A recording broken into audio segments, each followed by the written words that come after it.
ঢেলে দিন। তো এর মধ্যে এবার লবণ দিয়ে দিলাম। লবণ দিয়ে আমরা এবার মাখিয়ে নিচ্ছি।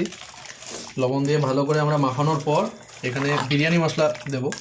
মোটামুটি 20 থেকে 25 গ্রাম বিরিয়ানি মশলা এবার যোগ করা হবে। 2.5 কিলো মটন আছে এর মধ্যে। লাল লঙ্কার গুঁড়ো আমরা দিয়ে দিচ্ছি, কাশ্মীরি লঙ্কার গুঁড়ো।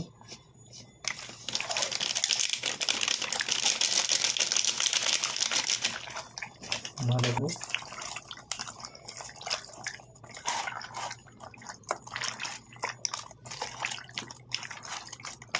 এরপরে আমরা এতে একটু কেওড়া জল নিয়ে নেব।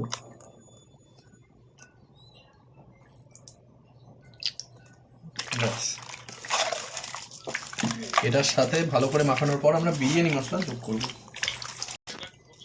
এবার এর মধ্যে বিরিয়ানির মশলা দেওয়া হচ্ছে।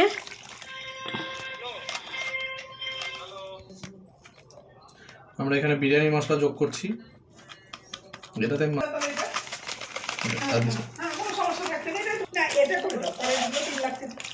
বিরিয়ানি মশলা দিয়ে আমরা ম্যারিনেট করা হচ্ছে। এখানে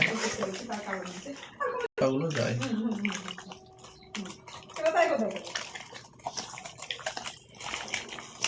এইভাবে যদি আপনারা ম্যারিনেশন করে নেন তাহলে সব মাংসগুলোর মধ্যে মশলাটা ঢুকে যাবে, আর একটু বেশি টেস্ট হবে, মাংসটা জুসি হবে।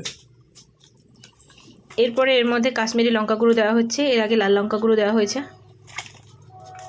এটাতে সুন্দর কালার আসবে, লাল রং, টকটকে খাসির মাংসের রং আসবে।